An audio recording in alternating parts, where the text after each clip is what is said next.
উনি এমপি হয়েছিলেন। তাকে পরাজিত করে সারা বাংলাদেশে একটা বৃহৎ রাজনৈতিক সভার সম্পাদক ছিলেন। এই এলাকার অত্যন্ত বর্ষিয়ান রাজনীতিবিদ সারা দেশে শেখকে পরাজিত করে, এটা অনেক বড় ব্যাপার ছিল। এরপরেও আপনাদের এই ইউনিয়নের সন্তান গিয়াস ভাই দুইবার নমিনেশন পাইছে জাতীয়তাবাদী দল থেকে। আমরা সবাই চেষ্টা করেছি, আমাদের ভাগ্যে নাই, আমরা সেখানে কামিয়াব হতে পারি। আমিও এইবারে নমিনেশন সহ আমার 5বার দল থেকে আমাদের নমিনেশন দিয়েছে। 2006 প্রথম, 2008 এবং উপনির্বাচন 2009, তারপরে 18 আর এবার হলো একবার। এইটা 4 বা 5 বার দিয়েছে। দল আমাদেরকে মূল্যায়ন করেছে। যে দলটা আমরা করি, এই দলটার ব্যাপারে আপনারা সকলেই জানেন যে আমাদের নেতা শহীদ রাষ্ট্রপতি জিয়া রহমান বলে গেছে একজন সৎ নেতা ছিলেন, ভালো নেতা ছিলেন, এবং সারা বাংলাদেশে এই দলটার প্রতি মানুষের অগাধ ভালোবাসা। এইভাবে এই দলটা প্রত্যেকটা সময়, যখন রাজনীতির আকাশে দুর্যোগের ঘনঘটা দেখেছি আমরা, যখন দেশে অস্থিতিশীল পরিস্থিতি হয়েছে, নেতৃত্ব শূন্যতা হয়েছে, স্বাধীনতা সংগ্রামের পর থেকে শুরু করে সমস্ত সময় জাতীয়তাবাদী দল কখনো শহীদ রাষ্ট্রপতি জিয়া রহমান, কখনো বিএনপির চেয়ারপারসন দেশনেত্রী বেগম খালেদা জিয়া, কখনো বিএনপি ভারপ্রাপ্ত চেয়ারম্যান জনাব তারেক রহমান নেতৃত্ব দিয়েছেন, বাংলাদেশের মানুষকে দিক নির্দেশনা দিয়েছে। এই যে জুলাই আগস্টের আন্দোলন ছিল, 17 বছর স্বৈরাচারের বিরুদ্ধে আন্দোলন করলাম, ভারপ্রাপ্ত চেয়ারম্যান হাজার হাজার মাইল দূরে, ওখান থেকেও বাংলাদেশের মানুষকে নেতৃত্ব দিয়েছেন। আমরা জুলাই আগস্টের এই প্রেক্ষাপট ফাউন্ডেশন তৈরি করেছি, তারপরে ছাত্র জনতা আন্দোলন করেছে, আমরা সবাই সহযোগিতা করেছি, আমরা এই স্বৈরাচারকে বিতাড়িত করতে পেরেছি। এবং আমাদের মনে কত কষ্ট, আমরা প্রত্যেকটা মানুষ হামলা মামলায় জর্জরিত, বাড়িতে থাকতে পারি নাই, সন্তান পরিবারে থাকতে পারি নাই, ব্যবসা বাণিজ্য ধ্বংস হয়ে গেছে, অসংখ্য সহকর্মীকে আমরা হারিয়েছি, অসংখ্য মামলার আসামি, দিনের পর দিন রাতের পর রাত অসহনীয় কষ্ট আমরা সহ্য করেছি, এবং স্বৈরাচার বিদায় হয়েছে।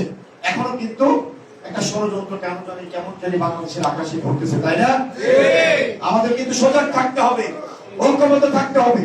আজকে দেখবেন গণভোটের নামে এমন সব কথা বলা হয়, অথচ সেই দলটা 300 আসনে আরো 3 মাস আগে প্রার্থী দিয়ে নির্বাচন শুরু করছে।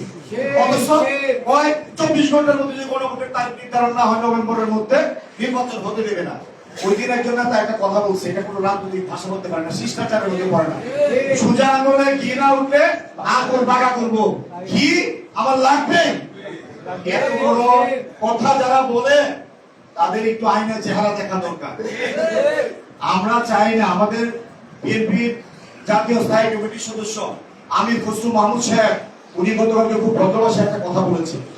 আজকে যে দল 3 মাস আগে প্রার্থী ডিক্লেয়ার নির্বাচন করতেছে, আজকে হঠাৎ করে এমন কি ঘটনা ঘটলো, সারা মানুষ নির্বাচনের ট্রেনে। আজকে এই রাজনৈতিক দল যদি এই কথা বলে, নভেম্বরের মধ্যে গণভোট না হলে সোজা আঙুলে কি করে বাঁকা করবে, কি লাগবে। আমরা বৃহত্তর রাজনৈতিক দল, জাতীয়তাবাদী দল, আমরা যদি একটা কথা বলি, আমরা যদি হাইটা যায়, তাহলে পরিস্থিতিটা কি হবে? আমরা তো সেই পরিস্থিতি চাই না। আমরা কি সংঘাত চাই? তাহলে যারা কথা বলে তারা কি নির্বাচন চাই? তাদের মুখের ভাষা, আচরণ, বডি ল্যাঙ্গুয়েজ বাংলাদেশ যাতে সুস্থ ধারায় ফিরে না আসে, নির্বাচন না হয়, বাংলাদেশের মানুষ যাতে ভোট দিতে না পারে, এরকম একটা পরিস্থিতি সৃষ্টি করার জন্য পায়তারার একটা লক্ষণ কথার মাধ্যমে বোঝা যায়। আমরা এখনো বিশ্বাস করতে চাই যে আমরা রাজপথে আন্দোলন করেছি, যুবপথ আন্দোলন করেছি, রক্তের উপর সম্পত্তি আমরা বলেছি, যতক্ষণ পর্যন্ত স্বৈরাচার বিদায় না হবে, যতক্ষণ পর্যন্ত মানুষকে গণতন্ত্র, ভোটের অধিকার ফিরিয়ে দিতে না পারবো, আমরা ঘরে ফিরে যাবো না। জাতীয়তাবাদী দল এই স্লোগান, এই মন্ত্র, এই ওয়াদা অক্ষরে অক্ষরে পালন করে যাচ্ছে। আমরা দেখবেন 5 তারিখের পর এই সরকারকে সর্বতভাবে আমাদের দলের পক্ষ থেকে সহযোগিতা করে যাচ্ছে। তাই নয়, সংস্কারের কথা বলা হয়, 5 আগস্টের 2.5 বছর আগে বিএনপি ভারপ্রাপ্ত চেয়ারম্যান 31 দফা রাষ্ট্র মেরামতের কর্মসূচি দিয়েছে না? যে বিষয়গুলো নিয়ে সংস্কার কমিশন আলোচনা হয়েছে, প্রত্যেকটা বিষয় 2.5 বছর আগে বিএনপি পক্ষ থেকে জাতির সামনে উপস্থাপন করা হয়েছে। আমরা কিন্তু জানতাম না 5 তারিখে আওয়ামী লীগ বিদায় হবে, কিন্তু আমরা জানতাম অত্যাচার, জুলুম, নির্যাতনের শেষ একদিন আছে, আল্লাহর বিচার এই জমির একদিন হবে। সেই কারণে আমাদের দলের পক্ষ থেকে ভারপ্রাপ্ত চেয়ারম্যান এই কর্মসূচি ঘোষণা করেছে। অতএব আমরা প্রত্যেকটা ঐক্যবদ্ধ কমিশনের মিটিং, আমাদের দলের প্রত্যেকটা প্রতিনিধি একদিনের জন্য অনুপস্থিত ছিল না, সর্বতভাবে আমরা সহযোগিতা করছি। যা বলেছে সেখানে আমাদের নৌকা ডিসেন্ট থাকতে পারে, আমাদের দ্বিমত থাকতে পারে, তাহলে তো ঐক্যবদ্ধ কমিশনের দরকার নাই, তাহলে তো মিটিং এর দরকার নাই, তাহলে তো সব একমতি, তাহলে 9 মাসে আলোচনা করার কোনো প্রয়োজন ছিল না। রাজনীতির ডিউটি হলো, সৌন্দর্য হলো ভিন্নমত থাকবে, আমরা একমত হব না, কোন কোন বিষয়ে মত হব, কোন বিষয়ে দ্বিমত থাকবে। এরকম একটা কনসেপ্টকে নিয়ে ঐক্যবদ্ধ কমিশন আমাদের এই অন্তর্বর্তী সরকার প্রধানকে সাথে নিয়ে সিগনেচার করা হয়েছে, সবাই আমরা স্বাক্ষর করেছি প্রতিষ্ঠান রাজনৈতিক দল। সেখানে আমাদের নোট অফ ডিসেন্ট ছিল, আমাদের দ্বিমত গুলো ছিল, কথা ছিল এইভাবে গণভোট হবে, গণভোট হওয়ার পর পার্লামেন্টে যে দল যাবে তার নোট অফ ডিসেন্ট সে তার বাস্তবায়ন করবে যদি সেই দল ক্ষমতায় যায়। আজকে দেখা গেল কি পরবর্তী সময়ে যে জুলাই ঐক্যবদ্ধ কমিশন একটা প্রস্তাব সরকারের কাছে খসড়া হিসেবে উপস্থাপন করলো, সেখানে আমাদের নোট অফ ডিসেন্ট নাই এবং গণভোট হবে, সারা দল সমস্ত জাতি সবাই ঐক্যমত যে হ্যাঁ গণভোট জাতীয় নির্বাচনের দিনে একসাথে একই দিনে হওয়া উচিত। গরিব দেশে আরেকটা নির্বাচন করতে 2.5-3 হাজার কোটি টাকা লাগবে, কি দরকার পড়ছে ভাই? গণভোটের পক্ষে তো আমরা সবাই, এই ঐক্যবদ্ধ কমিশনের সংস্কারের পক্ষে তো আমরা সবাই, কেন আলাদা ভোট লাগবে? আমরা তার পক্ষে ভোট দিব, আমরা তো সংস্কারের পক্ষে ভোট দিব। আজকে যারা কথা বলে তারাও দিবে, ইসলামী দলগুলো দিবে, আমাদের সাথে যারা যুগপত আছে সমস্ত দল পক্ষে ভোট দিব, তাহলে না পক্ষে ভোট করার কোনো সুযোগই নাই। তাহলে আজকে কেন সন্দেহ, কেন আজকে আগে নির্বাচন দিতে হবে, গণভোট দিতে হবে? কারণ যাতে জাতীয় নির্বাচনটা না হয়, বিশৃঙ্খলা লাগে, একটা অস্থিতিশীল পরিস্থিতি বাংলাদেশে সৃষ্টি হয়, নির্বাচিত সরকার না আসে, না আসলে হবে কি তাদের কিছু লোকজন কিন্তু সরকারের বসে গেছে, মজা খাইতেছে, আল্লাহ নবীর ভাগাভাগি করতেছে, কোনো অসুবিধা নাই। আপনার আমার কষ্ট, আমার কর্মীর রক্তের উপর দাঁড়িয়ে আমরা কথা করেছি মানুষকে ভোটের অধিকার ফিরিয়ে দিব। 18 সালে, 14 সালে, 24 সালে এদেশের নতুন প্রজন্ম প্রায় 4.5 কোটি ভোটার ভোট দিতে পারে নাই, আমরা তাদেরকে অর্ডার করেছি তোমাদের ভোটের অধিকার আমরা ফিরিয়ে দিব। আজকে কাল বাহানা করবেন আর দেশের মানুষ এটা মেনে নেবে, তা হবে না। তাই নেতৃবৃন্দ, আমাদের দল ইতিমধ্যে 237টা আসন ডিক্লেয়ার করেছে, নমিনেশন অল্প কিছুদিনের মধ্যে বাকি আসনগুলো যোগকে দিয়ে আমাদের দলের প্রার্থীতা ডিক্লেয়ার হবে। ভোটগ্রহণের ইতিমধ্যে আপনারা শুনেছেন প্রার্থীতা ডিক্লেয়ার হয়েছে। আমি আজকে বলতে চাই এত কষ্ট এত ত্যাগের পর যে নির্বাচন আসছে, সেই নির্বাচনের ট্রেন ইতিমধ্যে বাংলাদেশে চালু হয়ে গেছে। আপনারা সবাই এই নির্বাচনের কার্যক্রমে ইতিমধ্যে সামিল হয়েছে। আমি বলতে চাই ভোটগ্রহণের 34 বছর আগে আমরা পেয়েছিলাম এমপি, এরপরে আর আমাদের পাই নাই। আমি সবাইকে অনুরোধ করবো, আমি আপনাদের সহকর্মী সহযোদ্ধা, আমি 33 বছর যাবৎ এই জনপদের প্রত্যেকটা অঞ্চলে, গ্রামে গঞ্জে, ঘরে ঘরে, গলি গলিতে, খেতে খামারে, আইনে লাইনে ঘুরে ঘুরে আমি পরীক্ষা দিয়েছি। আমি প্রমাণ করতে চেয়েছি যে আমি একজন রাজনৈতিক কর্মী, আমি কোনো শিক্ষকদের সন্তান হিসেবে রাজনীতি করতে আসি নাই। আমি এসেছি সাধারণ মানুষের সুখ দুঃখ বুঝতে, আমি এসেছি এই এলাকার মানুষের কি কি উন্নয়ন লাগবে, এই এলাকার মানুষের চাহিদা কি, কি সমস্যা, আমি সেগুলো বোঝার চেষ্টা করেছি। আমি আমার কর্মীদেরকে নিয়ে জেলে গিয়েছি, একসাথে জেল থেকে বের হয়েছি, একসাথে মামলা খেয়েছি, একসাথে কোর্টের বারান্দায় বসে বসে কখনো দুপুরে খেয়েছি, কখনো না খেয়ে কোর্টের বারান্দায় সারাদিন ক্যামেরার কোর্টে দাঁড়িয়ে থেকে আমরা এই স্বৈরাচারের জুলুম অত্যাচারে সামিল হয়েছি। নেতৃবৃন্দকে কি সত্য নয়? তাহলে আজকে আমাদের সেই দুঃখের দিন দূর হয়েছে। আমাদের প্রকৃত সুখ যদি আমরা এবং আমাদের দেশবাসীকে দিতে চাই, যাতে আমাদের দলের আরো অনেক কষ্ট, অনেক ধৈর্য ধরতে হবে। নেতৃবৃন্দ, আগামী নির্বাচনটা অত্যন্ত চ্যালেঞ্জিং নির্বাচন। আমাদের ভারপ্রাপ্ত চেয়ারম্যান জনাব তারেক রহমান সাহেব গত প্রায় 14 মাস আগে বলেছিল যে একটা অদৃশ্য শক্তি মাথা চাড়াতে উঠবে, অদৃশ্য শক্তি আমাদেরকে মোকাবেলা করতে হবে। সেই অদৃশ্য শক্তি কিন্তু আস্তে আস্তে দৃশ্যমান হচ্ছে। তাই সবাইকে সজাগ থাকতে হবে। অনেকে এসে বলেন অমুক দল মহিলাকে পাঠাইছি, অমুক দল সারাদিন করে, তা আমি কি করি? আপনার চেয়ে বেশি করবি তাদের। প্রত্যেকটা ওয়ার্ডে আমার বিএনপির ওয়ার্ড কমিটি আছে, প্রত্যেকটা ওয়ার্ডে ছাত্র দলের কমিটি আছে, যুব দলের কমিটি আছে, স্বেচ্ছাসেবক কমিটি আছে, অন্যান্য অনেক সংগঠনের কমিটি প্রায় হচ্ছে এবং অনেকগুলো হয়ে গেছে। কারণ আমাদের কাছে আপনি তো দল করেন, আপনার দল আপনার প্রয়োজনই করেন মনে করতে হবে। আমার জীবন জীবিকা আমাকে বেঁচে থাকার তাগিদেই জায়গায় দল আমি করি। তাহলে আজকে কঠিন প্রশ্নের মধ্যে স্বৈরাচারের দূষণ নাই, অত্যাচার নাই, বুলেটের তত্ত্ব, বুলেটের কোনো ভয় নাই, কোনো গ্রেফতারের ভয় নাই, মামলা নাই। তারপরে আমরা চাষ করে বসি, আশা এখন গল্প করি আর আয়সা খালি বেরিয়ে হয়েছে সে হয়েছে।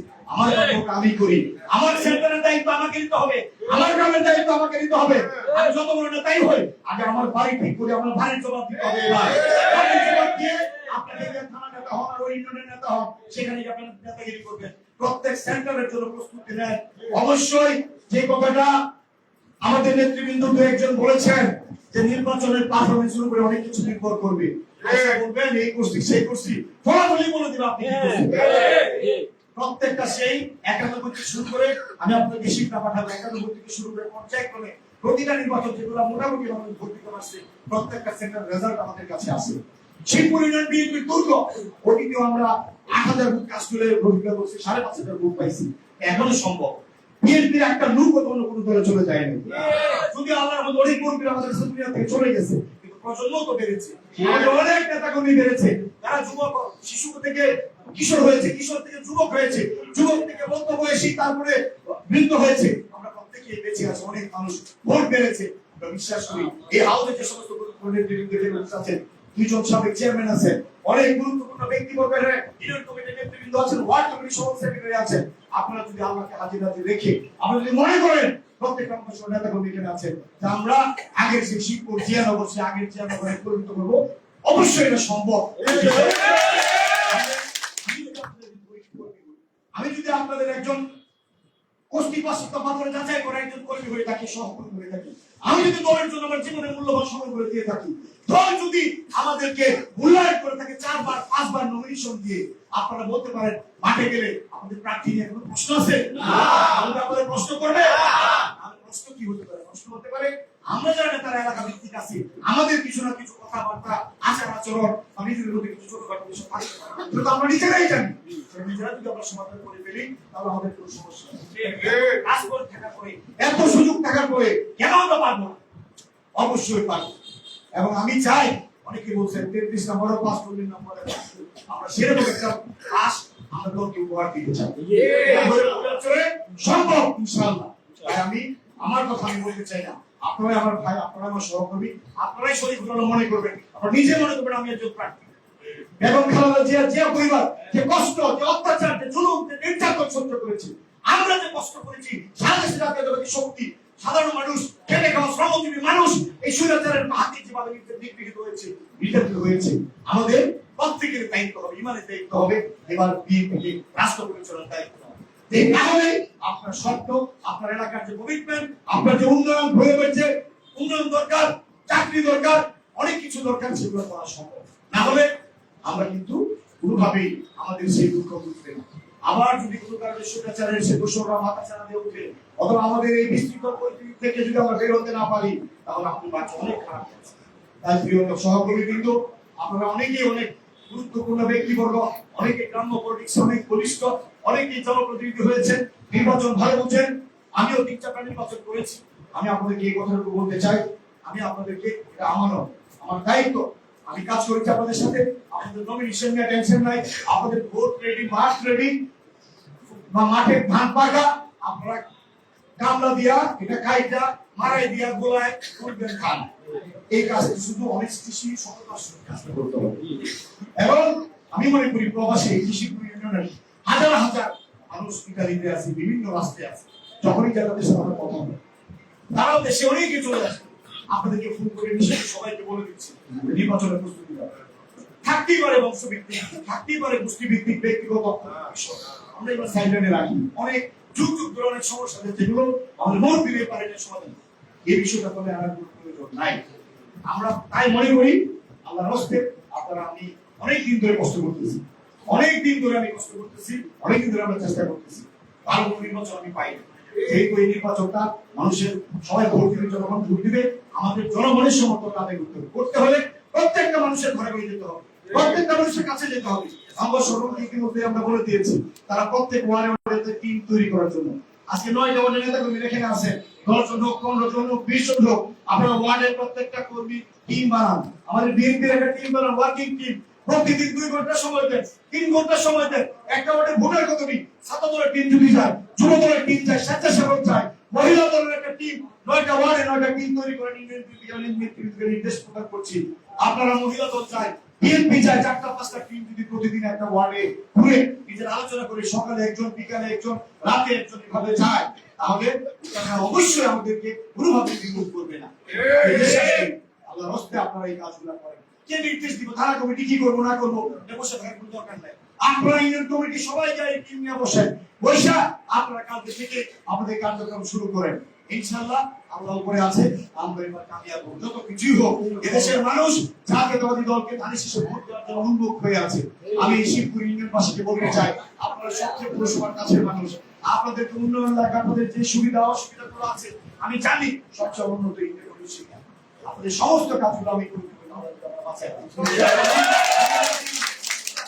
আমি দিতে আসছি, আপনারা সবাই মিলে আমাকে একবার কাজে রাখেন। আমি চিনি যে কর্মীটা স্লোগান দিতে গলায় রক্ত আসছে, যে কর্মীটা কোর্টের বারান্দায় ঘুরতে ঘুরতে তার কি অবস্থা, আমি জানি রাজপথে কারা ছিল, কারা সংগ্রাম করেছে, কারা আন্দোলন করেছে, আমাকে বলে দেওয়ার কোনো প্রয়োজন নেই। সময় মতো আমি তাদেরকে দিতে দেবো। সবাই ঐক্যবদ্ধ হই। ওই শিবপুর থেকে আওয়াজ তুলি 7টা ইউনিয়নে।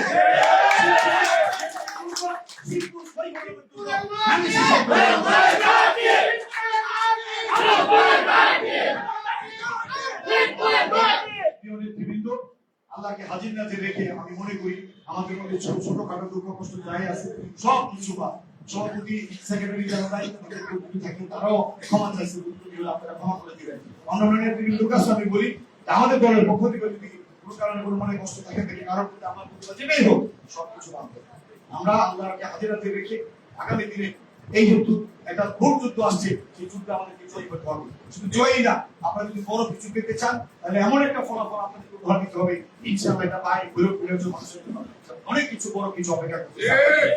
আমি আশা করি আমার শিক্ষক নেতা কর্মীরা সেটা প্রমাণ রাখবে, স্বাক্ষর রাখবে। এখানে আমার অনেক সহকর্মী সহযোদ্ধা মহামুরব্বী অনেকে আছেন, সবাইকে আমি আমার হিসাবে দিলাম ধানের শীষের বিজয়কে আগামী ফেব্রুয়ারি যে নির্বাচন, সেই নির্বাচন সুনিশ্চিত করবেন। এই কথা বলে সকলের সুস্বাস্থ্য দীর্ঘায়ু কামনা করে আমার জন্য দোয়া আছে, দেশনেত্রী বেগম খালেদার জন্য দোয়া চাই, তারেক রহমান সাহেবের জন্য দোয়া চাই। ইনশাআল্লাহ তারেক রহমান সাহেব খুব অল্প সময়ে বাংলাদেশে ফিরে আসছেন, আপনারা জানতে পারবেন সেদিন ঢাকার এয়ারপোর্ট হবে এক টুকরো বাংলাদেশ। আহ্বান রেখে শহীদ রাষ্ট্রপতি জিয়া রহমানের আপনার আমরা বক্তব্য শেষ করছি। আল্লাহ হাফেজ।